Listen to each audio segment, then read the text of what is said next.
Hello students, welcome back to my channel Core Biotech. So in our previous lecture videos we have learned about transcription, prokaryotic transcription and eukaryotic transcription. So transcription is the process of making RNA from DNA and which occurs inside the nucleus, and after transcription mRNA, rRNA and tRNA has been synthesized, and now these RNAs are responsible to synthesize protein. Understand? Now they undergo translation. rRNA, tRNA, mRNA जो हमारे transcription के through produce हुए हैं, types of RNAs, now they undergo translation for the synthesis of protein. Okay, so we will discuss. So before undergo translation, in case of eukaryotes, mRNA undergoes processing events. क्या होता है prokaryotes में? तो जो हमारा transcription translation सारी process कहाँ हो रही है? Inside the cytoplasm. ठीक है, बट अगर हम यूकैरियोट्स की बात करें, यूकैरियोट्स में ट्रांसक्रिप्शन और रेप्लिकेशन ये दोनों प्रोसेस तो हो रही है inside the nucleus, but translation के लिए जो आरएनए बने हैं, जो बेसिकली जो एमआरएनए हैं, जो जिसमें प्रोटीन के लिए मैसेज प्रेजेंट है, उसको साइटोप्लाज्म में आना होता है. न्यूक्लियस के अंदर से साइटोप्लाज्म में आना होता है. तो न्यूक्लियस से साइटोप्लाज्म में आने से पहले एमआरएनए में कुछ मॉडिफिकेशन होते हैं जिनको हम पोस्ट ट्रांसक्रिप्शनल मॉडिफिकेशन भी बोलते हैं या आरएनए प्रोसेसिंग बोलते हैं. तो आज हम जानेंगे कि आरएनए प्रोसेसिंग क्या होती है. ठीक है, आरएनए प्रोसेसिंग.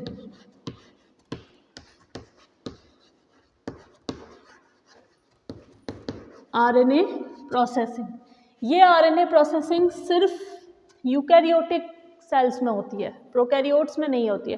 प्रोकैरियोट्स में ट्रांसक्रिप्शन के थ्रू जैसे आरएनए बना है वो एज इट इज ट्रांसलेशन में के लिए रेडी हो जाएगा, क्योंकि सारी प्रोसेस एक ही जगह पे हो रही है साइटोप्लाज्म में, प्रोकैरियोट्स के केस में.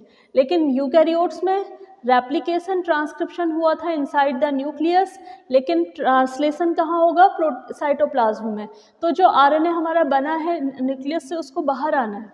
ठीक है, तो बाहर आते इसमें बहुत सारी प्रोसेसेस हैं, बहुत सारे ऐसे एंजाइम्स भी हैं जो हमारे आरएनए को डिग्रेड कर सकते हैं या उसकी स्टेबिलिटी को डिस्टर्ब कर सकते हैं, और बहुत सारे ऐसी प्रोसेस हो सकती है जो हमारे आरएनए को हार्म कर सकते हैं. तो उससे प्रिवेंट करने के लिए ये प्रोसेसिंग इवेंट्स होते हैं यूकैरियोटिक सेल में आरएनए के केस में, जिसको हम बोलते हैं आरएनए प्रोसेसिंग.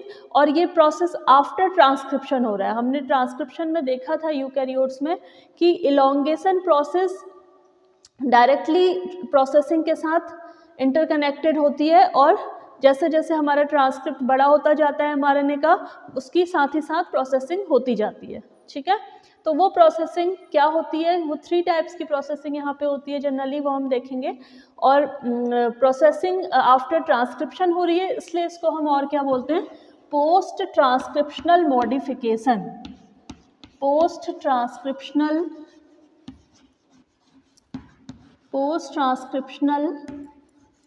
मॉडिफिकेशन, क्योंकि ये मॉडिफिकेशन आफ्टर ट्रांसक्रिप्शन हो रहा है. ट्रांसक्रिप्शन होने के बाद ये मॉडिफिकेशन हो रहा है हमारा प्री एमआरएनए में. जो एमआरएनए हमारा डायरेक्टली आरएनए पॉलीमरेज से बनकर आ रहा है, उसको हम प्री एमआरएनए या नेसेंट एमआरएनए बोलते हैं.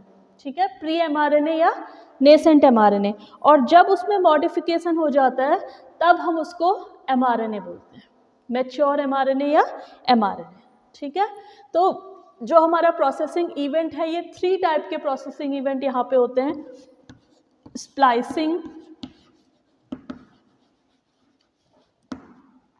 Second capping, and third one is polyadenylation. Polyadenylation. 3 events होंगे आरएनए प्रोसेसिंग के under: splicing, capping and polyadenylation. ठीक है, तो हम इन इवेंट्स को अलग अलग पढ़ेंगे कि ये क्या होते हैं, इनको अलग अलग हम डिस्कस करेंगे. तो first of all we will see what is splicing. And हाँ, this RNA processing is directly associated with modification in और we can say phosphorylation in carboxyl terminal domain of RNA polymerase. जो हमने RNA polymerase पढ़ा था eukaryotes में, हमने RNA polymerase के structure को देखा था और हमने ये जाना था कि इसकी एक कार्बोक्सिल टर्मिनल डोमेन होती है. कार्बोक्सिल टर्मिनल एंड पे इसमें 7 अमाइनो एसिड्स की एक टेल प्रेजेंट होती है जो हमारी क्या है, tyrosine, serine, proline, threonine, serine, proline and serine. यहाँ पे एक सीरीन और होगा, ठीक है, सीरीन. ये टेल प्रेजेंट है यहाँ पे 7 अमाइनो एसिड की, first, second, third, fourth, 5, 6 and 7. ये प्रोलीन के बाद है सीरीन. तो यहाँ पे क्या होता है, जो प्रोसेसिंग इवेंट है इस कार्बोक्सिल टर्मिनल डोमेन के फॉस्फोराइलेशन पे डिपेंड करता है. अब फॉस्फोराइलेशन किसका होता है यहाँ पे, सीरीन रेसिड्यूज का. जो यहाँ पे 3 सीरीन रेसिड्यूज प्रेजेंट हैं, 1 at second position, 1 at 5th position and 1 at 7th position. इनके फॉस्फोराइलेशन पे डिपेंड करता है कि आपका स्प्लाइसिंग होगा, कैपिंग होगा या पॉलीएडिनाइलेशन होगा. Okay, so if phosphorylation occur in second serine residue का अगर फॉस्फोराइलेशन होता है तो हमारा इवेंट होगा स्प्लाइसिंग का, ये इवेंट स्प्लाइसिंग इवेंट.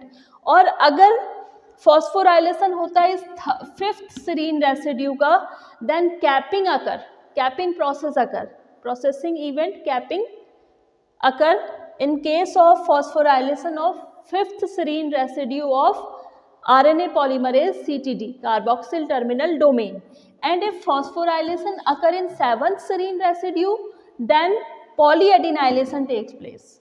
ठीक है, तो हमारा जो प्रोसेसिंग इवेंट है वो RNA पॉलीमरेज की कार्बोक्सिल टर्मिनल पे डोमेन पे प्रेजेंट जो अमाइनो एसिड्स हैं, उन अमाइनो एसिड्स में जो सीरीन रेसिड्यूज प्रेजेंट हैं उनके फॉस्फोराइलेशन पे डिपेंड करता है प्रोसेसिंग इवेंट. सेकेंड सीरीन का होगा तो स्प्लाइसिंग, 5th सीरीन का होगा तो कैपिंग एंड 7th सीरीन का होगा तो polyadenylation process. Understand? So here we will discuss first of all splicing. What is splicing?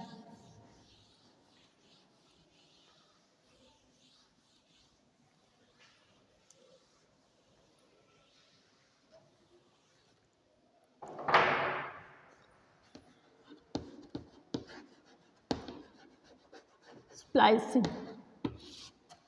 Splicing is the process of RNA processing which is defined as the process of removal of introns. Splicing को अगर आपको define करना है one line में तो आप कहेंगे splicing is the process of removal of introns. अब what are introns? Introns क्या होते हैं? First of all, splicing is process of removal of introns. Process of removal of introns.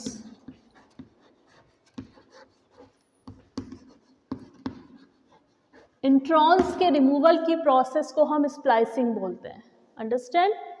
But what are introns? Introns क्या होते हैं?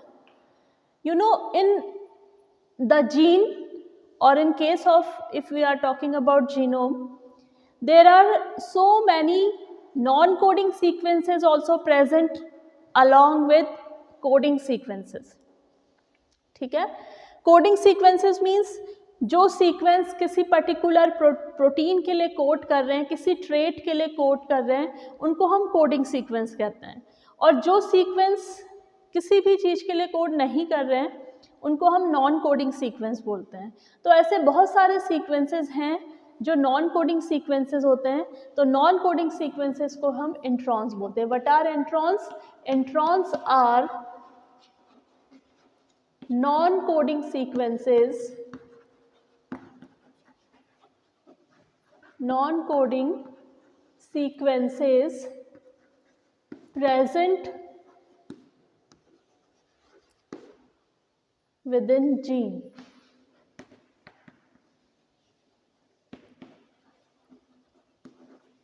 ठीक है, अब ये कैसे प्रेजेंट होते हैं ये और जो हमारे कोडिंग सीक्वेंस है इसके अगर हम इसके अपोजिट बात करें कोडिंग सीक्वेंसेस की, कोडिंग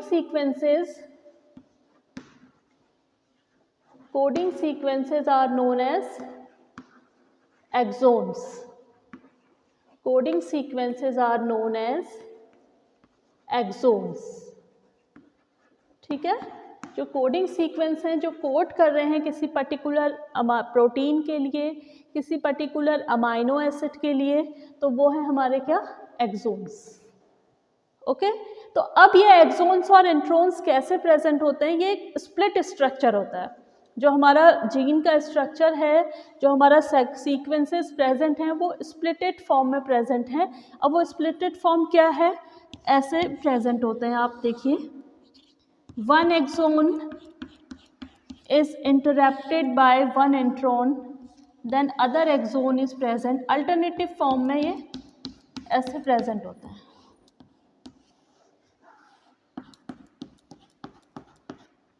ठीक है, तो ये जैसे हमारा है एक्सोन, फर्स्ट एक्सोन, एक्सोन 1, ये हमारा है exon 2, and this one is exon 3. ठीक है, ये 3 एक्सोन प्रेजेंट है यहाँ पे. इन 3 एक्सोन्स के बीच में जो ये सीक्वेंस प्रेजेंट है दैट इज इंट्रॉन.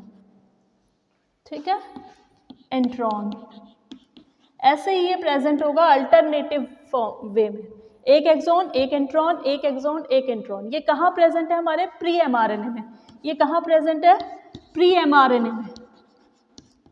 तो प्री एमआरएनए, जब नेसेंट एमआरएनए भी हम जिसको बोलते हैं, इनिशियली जब वो आरएनए पॉलीमरेज से बन के आ रहा है स्टार्ट साइट पे ही, स्टार्टिंग में ही, तो वो इस फॉर्म में बनता है. प्री एमआरएनए होता है हमारा, जिसमें एक्सोन और इंट्रॉन्स अल्टरनेटिव वे में प्रेजेंट होते हैं. एक एक्सोन एक इंट्रॉन, एक एक्सोन एक इंट्रॉन, ऐसे प्रेजेंट होते हैं.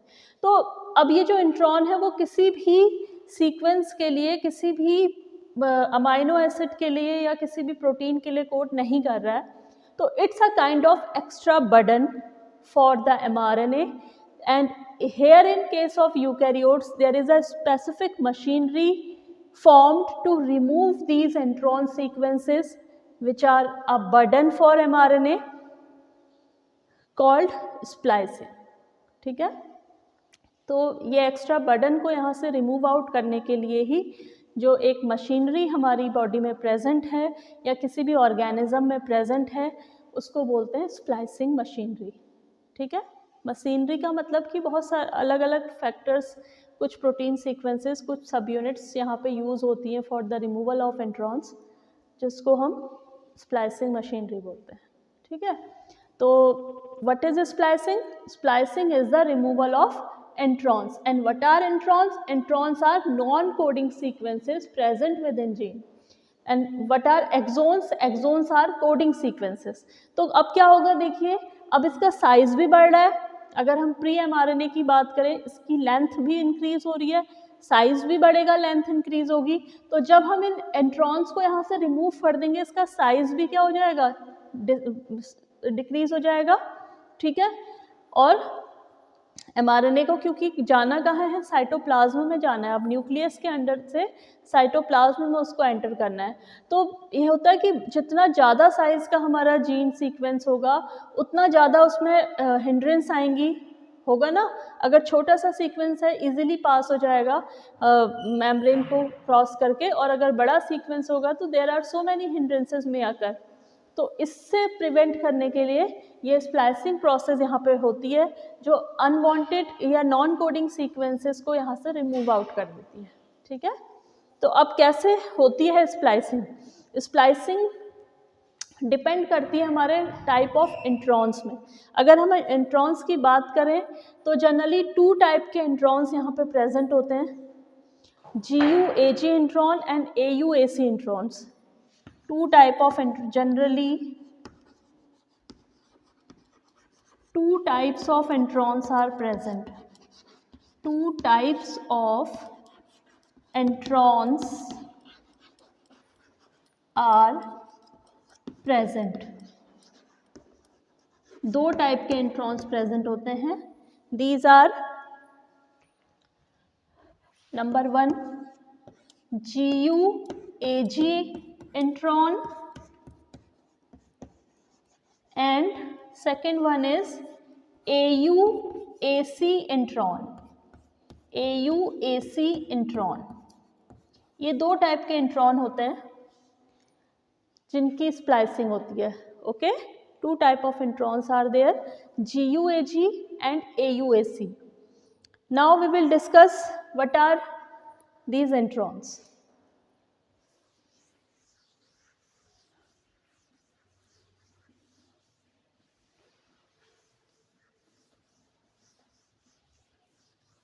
What are GUAG introns and what are AUAC introns? First of all, we will discuss GUAG introns. GUAG introns means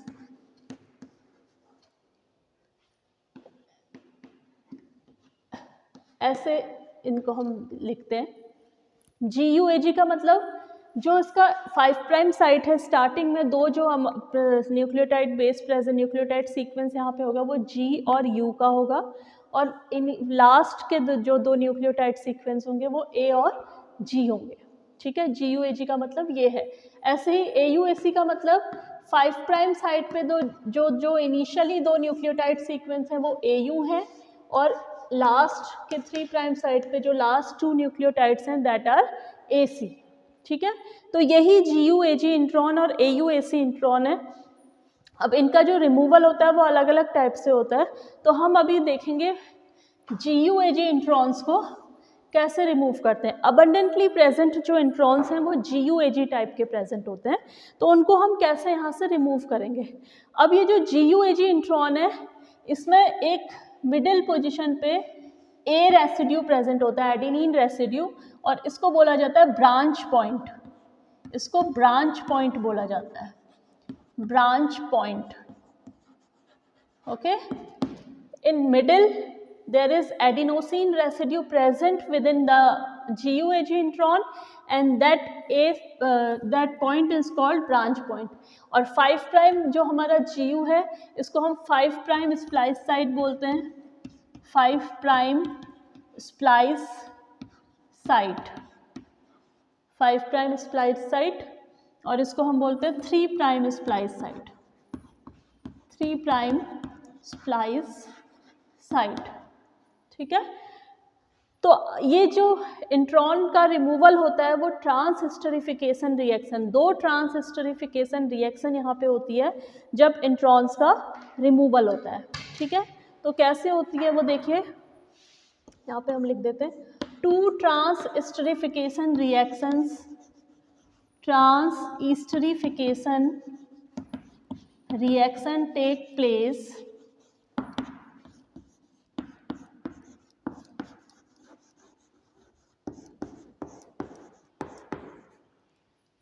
during the removal of introns, during the removal of intron।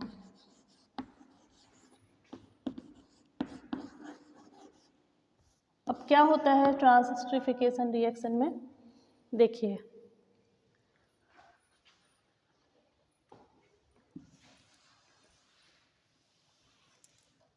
अब हम इसको बनाएंगे 5 prime, ये है हमारा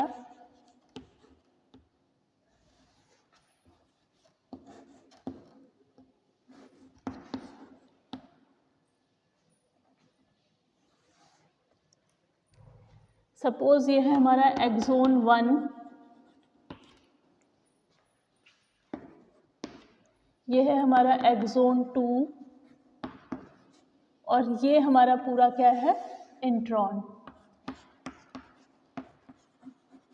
ठीक है, अब इसका रिमूवल कैसे होगा आप देखेंगे, दो ट्रांसहिस्टेरिफिकेशन रिएक्शन होगी यहाँ पे। पहले ट्रांसहिस्टेरिफिकेशन रिएक्शन में क्या होगा, जो हमारा ये एडेनिन रेसिड्यू यहाँ पे प्रेजेंट है इसके सेकंड पोजीशन पे, इस एडेनिन के सेकेंड पोजीशन पे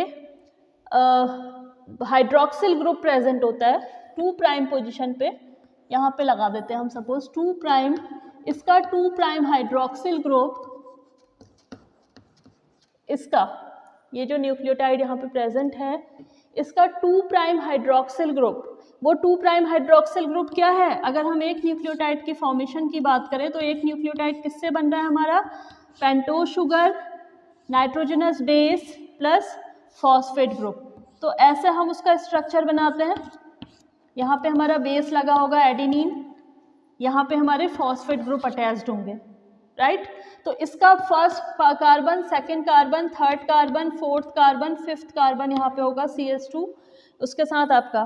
तो ये जो हाइड्रोक्सिल ग्रुप है इसका, ये जो हाइड्रोक्सिल ग्रुप है वो अटैक करता है यहाँ पे, ठीक है। कहाँ पे अटैक करेगा वो, यहाँ पे G के फॉस्फोडाइस्टर बॉन्ड पे, G पे जो फॉस्फोडाइस्टर बॉन्ड बना है उस पे अटैक करेगा। कौन सा हाइड्रोक्सिल ग्रुप, ये सेकेंड कार्बन पे जो हाइड्रोक्सिल ग्रुप प्रेजेंट है इस न्यूक्लियोटाइड के, ठीक है। तो क्या होगा देखेंगे, दिस ब्रांच पॉइंट पे जो एडिनोसिन रेसिड्यू है, एडेनिन न्यूक्लियोटाइड है, उसका 2 प्राइम हाइड्रोक्सिल ग्रुप यहाँ पे अटैक करेगा, ये यहाँ पे अटैक करेगा, फॉस्फोडाइस्टर बॉन्ड को ब्रेक करेगा यहाँ पे, ठीक है। तो हमारा जो हमको नेक्स्ट स्ट्रक्चर मिलेगा, फर्स्ट ट्रांसएस्टरिफिकेशन लिख लीजिए, first ट्रांसएस्टरिफिकेशन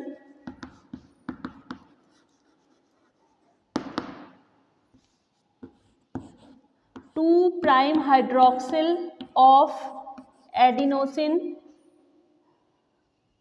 cleaves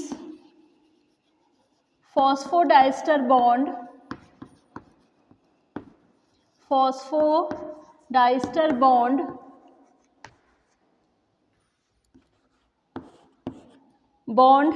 at 5 prime splice site of GU-AG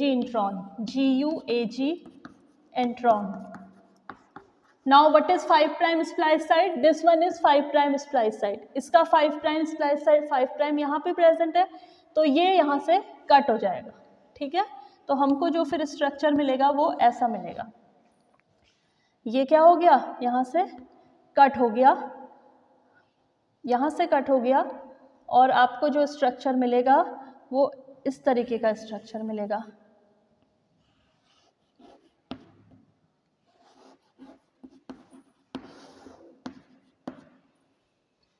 ठीक है,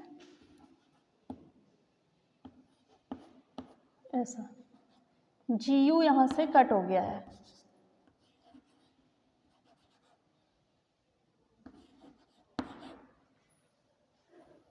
अंडरस्टैंड। इस हाइड्रोक्सिल ग्रुप ने इस फॉस्फोडाइस्टर बॉन्ड को ब्रेक करा, तो ये इसके साथ बॉन्ड फॉर्मेशन हो गई, इसकी इसके साथ हो गई, उसके 2 प्राइम हाइड्रोक्सिल ग्रुप के साथ, तो ऐसा एक स्ट्रक्चर फॉर्म हो जाता है। अब क्या होगा, यहाँ पे 3 प्राइम हाइड्रोक्सिल ग्रुप इस एक्सॉन का फ्री हो गया, ठीक है। ये क्या है हमारा exon number 1 and this one is exon number 2, understand. Now this 3 prime hydroxyl group is free for second round of transesterification reaction. अब जो सेकेंड ट्रांसएस्टरिफिकेशन रिएक्शन होगी, second transesterification reaction by 3 prime hydroxyl of exon 1। 3 prime hydroxyl किसका है, axon 1 का। अब ये क्या करेगा, ये हाइड्रोक्सिल ग्रुप यहाँ पे अटैक करेगा और इस फॉस्फोडाइस्टर बॉन्ड को ब्रेक करेगा, ठीक है। ये यहाँ पे अटैक करेगा और इस फॉस्फोडाइस्टर बॉन्ड को ब्रेक करेगा। तो इसके बाद हमको रिजल्टिंग जो प्रोडक्ट मिलेगा वो हमको क्या मिलेगा, देखिए 5 प्राइम ये वाला एक्सोन, एक्सोन नंबर 1, और ये वाला एक्सोन, ये यहाँ से कट हो गया, इंट्रॉन वाला पोर्शन यहाँ से कट हो गया, दोनों साइड से देखिए, इधर से भी इधर से भी। तो both exons come together and make a phosphodiester bond. दोनों एक्सोन एक साथ आ जाएंगे। Suppose this one is exon number 1 and this one is exon number 2, both the axons come together and form phosphodiester bond. देखिए ये यहाँ से इसने वहाँ अटैक किया तो इसका इसके साथ phosphodiester bond बन गया, इसका इसके साथ, और हमारा जो इंट्रॉन था वो पूरा इंट्रॉन इस फॉर्म में रिलीज हो गया. किस फॉर्म में? जो ये स्ट्रक्चर यहाँ पे हम बना देते हैं, जो ये स्ट्रक्चर फॉर्म हो रहा है AG, ये जो स्ट्रक्चर बन रहा है यहाँ पे GU, ये GU-AG जो स्ट्रक्चर, इस ऐसा स्ट्रक्चर बना के ये रिमूव होता है. इस स्ट्रक्चर को बोलते हैं lariat structure. This structure is known as lariat, LARIAT, lariat structure. जो ये लूप लाइक स्ट्रक्चर फॉर्म कर लेता है ऐसे, यहाँ से कट होने के बाद इसके हाइड्रोक्सिल ग्रुप से रिएक्ट करके जो ये ऐसा स्ट्रक्चर फॉर्म हो जाता है. This structure is known as lariat structure. So in case of GU-AG introns removal occur by forming lariat structure. ऐसा पूछा जाता है कि GU-AG इंट्रॉन्स में लैरिएट स्ट्रक्चर बनता है या नहीं बनता है. तो GU-AG में बनता है, AU-AC में नहीं बनता है. जो AU-AC इंट्रॉन्स का रिमूवल होता है वो विदाउट फॉर्मिंग लैरिएट स्ट्रक्चर होता है. And in case of GU-AG introns are removed by forming lariat structure. ये वाला बाहर निकल गया, दोनों साइड से कट हो गया, ठीक है, दोनों साइड से इसकी ये क्या हो गया, कट हो गया, यहाँ से भी, तो ये बाहर निकल जाएगा और दोनों एक्सोन आपस में जुड़ जाएंगे ऐसे. So this process is only known as splicing. इसी प्रोसेस को स्प्लाइसिंग बोला जाता है. ठीक है, क्या हुआ, दो एक्सॉन्स के बीच में एक इंट्रॉन प्रेजेंट था. एक्सॉन का जो स्ट्रक्चर है ये है GU-AG इंट्रॉन है, इसके बीच में एक ब्रांच पॉइंट प्रेजेंट होता है. This point is called branch point. Okay, अब इस ब्रांच पॉइंट में एडिनोसिन रेसिड्यू यहाँ पे प्रेजेंट है. इस एडिनोसिन के 2' पे जो हाइड्रोक्सिल ग्रुप प्रेजेंट है वो पहला ट्रांसस्टरिफिकेशन रिएक्शन करता है और जो हमारा इंट्रॉन की 5' स्प्लाइस साइट है वहाँ पे जो फॉस्फोडाइस्टर बॉन्ड बनता है उसको ब्रेक कर देता है. नाउ यहाँ पे 3' हाइड्रोक्सिल इसका फ्री हो गया. Now this 3' hydroxyl is responsible to second round of transesterification which cleaves the phosphodiester bond at 3' splice site of intron. Intron की 3' स्प्लाइस साइट पे जो फॉस्फोडाइस्टर बॉन्ड है उसको ब्रेक कर देता है यहाँ से. तो इस तरीके से हमारा इंट्रॉन यहाँ से रिमूव हो गया by forming lariat structure. Understand? This is all about splicing. Splicing is a process of removal of intron. And how introns remove? Introns are removed by transesterification. Two types of transesterification reaction occur which cleaves the phosphodiester bond first of all at 5' splice site and second at 3' splice site. Subsequently, both the axons join together and introns remove by forming lariat structure. Okay. So thank you. That's it all about my video and thank you so much.